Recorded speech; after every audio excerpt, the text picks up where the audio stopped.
What's up, LGA members and guests? Today we're going to take a look at Alejandro Tosti.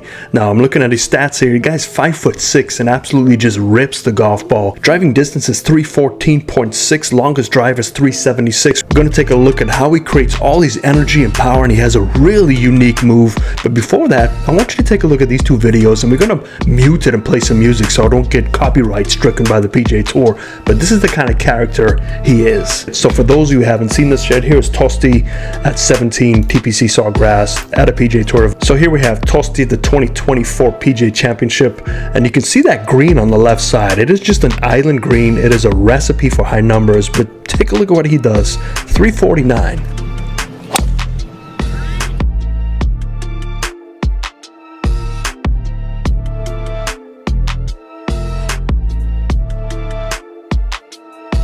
I mean, that is just an unbelievable shot. I mean, the cojones you got to take to do that, to cut right over the corner with all carry and to land it softly on those majestic greens they have, and to cap it all off. I mean, he's going to make this. He's going to make a two just like it's nothing, but it just shows you the power that he really has in the golf swing, and we're going to take a look today.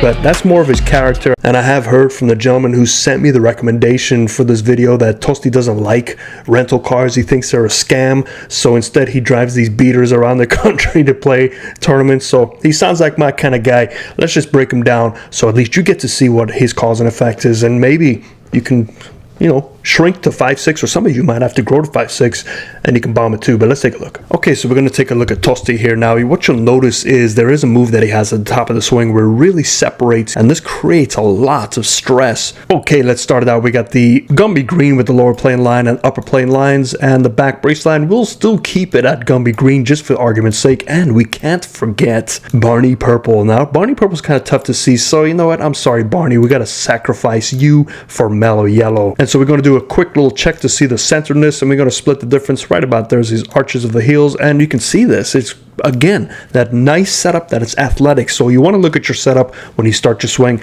Spine angle, where I draw the spine angle to see it, is just behind the ear, and just as best as you can try and find the center of your spine. Now obviously the spine curves, so for all of you that are experts in the spine design, I know it curves, but hey, we don't have curvy lines here, or else it would be called a line. So what we're also going to do is put a little box over his head to see any upward and downward motion in his swing. But we take that club back, and what you'll notice is a little bit of John Daly-esque in this takeaway. We see the club head getting below that plane, like significantly so. Now remember that stat out there, a majority of the tour professionals, LPGA, PGA, get that club up over here. Now here's the exception, and he is the exception to the rule. So that's why you can't really judge your swing on anybody else's, because here's somebody that doesn't fall in that category, but yet he's on tour. Granted, he's not as successful yet, but I'll tell you what, to bomb the golf ball, this is great because he's still opening up his club face a little bit, which allows him to elongate that left side. But the key for him is as we get to that secondary plane line, you can see he gets there right on the money. Again, a lot of these great ball strikers do tend to get that secondary plane line. I'm not saying it's a must, but a lot of them do get there. And if we take a look at the depth of his club, we pull it down and notice how it is still connected to his center point that he started from. So this to me is a huge success in anybody's golf swing. I don't care how you get the club back there, as long as you get somewhere near a secondary plane line and that butt of the club is falling right by your centeredness, now you're good to go. It's when you start pulling the club too far down or too far above that could shift your centeredness, but if you set up correctly to accommodate for that, you can make it work. So a lot of success in golf swing is from your setup. But look at the head height. You notice what happened there is when you draw Barney Purple and you see the difference of the head height, what he's doing is as he's turning and maintaining his tilt, he's starting to push into the ground, and that's good because when you push in, now you can push back up. Now it's not necessarily jumping up. His lower body's acting like a spring, while his upper body's going to support that and compress that spring too. And what we're going to do is also check where his shoulders are, and his shoulders are pretty good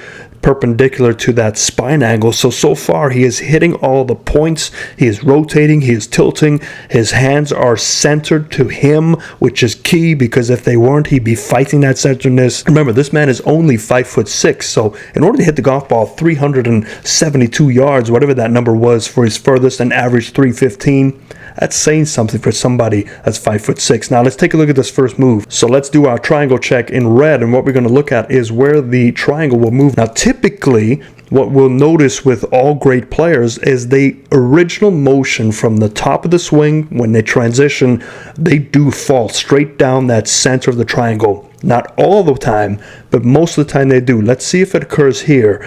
As we come on down, we see those hands do fall straight. Look at that. They fall straight down, and they keep going down, which is very surprising. Usually at this point, they are already moving outside of that triangle, and the amateurs move quicker outside of that triangle. A, because they're disconnected. B, they don't have a lot of rotation. And C, their sequencing is off. Usually they move the whole body together instead of sequencing, but this is a great move because look at the hips. The hips are already turning. He has very fast hips. So now his shoulders will try to catch up, and now we see them moving outside to the right view of that triangle. So he started with some great X factor, meaning the separation between the hips and the shoulders.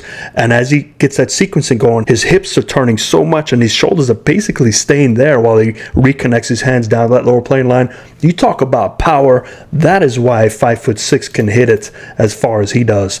Now, as we get down to impact, we can see now that club is going down below that lower plane line, which is fine because it was slightly below anyway in the takeaway. But the key is look at the posture. It is the exact same. He was still staying down with the upper body, so the upper body's going down, and the lower body is going to go up now. And he's utilizing the lower body to push that ground force up, but he's holding it together with his upper body so he does not lose his posture. Many of us are not strong enough in this region here, and we lose our posture, and that's where we start doing this, and now all of a sudden, guess who's coming to dinner?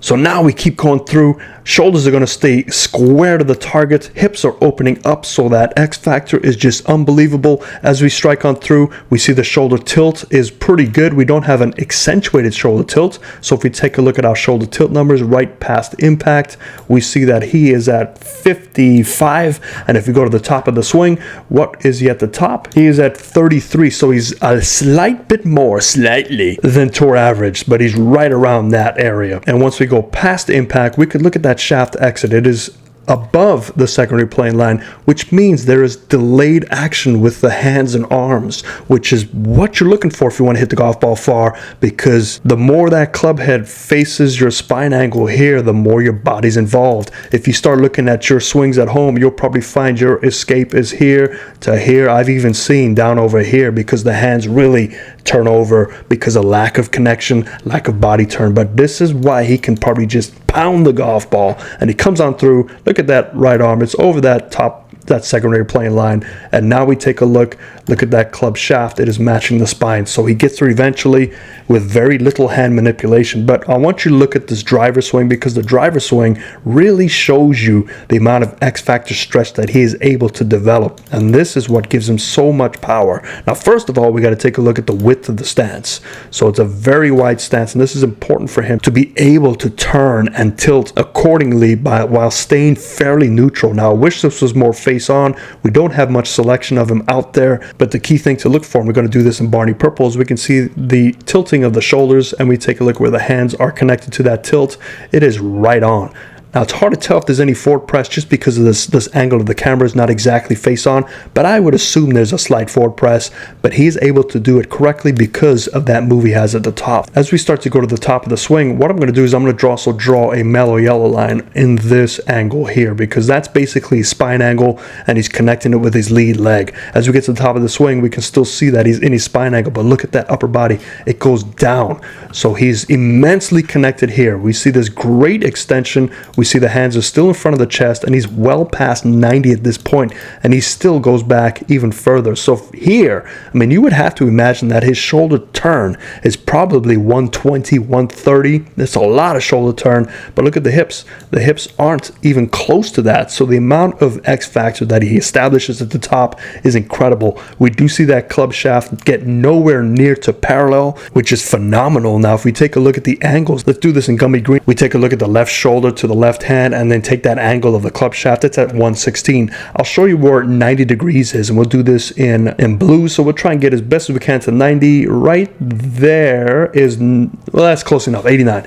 So we take a look at that difference. Now see, this is where lag can destroy your swing, because that's the top of his swing. As he transitions, it's easy for him to carry less lag with this body motion. If you have more lag established, as you turn and tilt, guess what has to activate that impact is this hand. And the more you move that hand, the more you release that hand, now all of a sudden you start to have a potential loss of distance, because your hand speed will slow down when you activate it, and in order to time that, it becomes an issue. So it's not always about lag. Please get that across. But look at this first move. Look at those hips. Look at this angle of the back. I mean, this is just phenomenal how the back is arched under, and this is not an ideal position for us mortals, because we will definitely have some issues with the back. And you can see we have level hip turn because our knees are pretty level, so the hips will probably match that pretty closely, and we're already starting to close those hips. So look at the hips are moving into the targets, but look at that shoulder turn. It is still well past 90. So you talk about,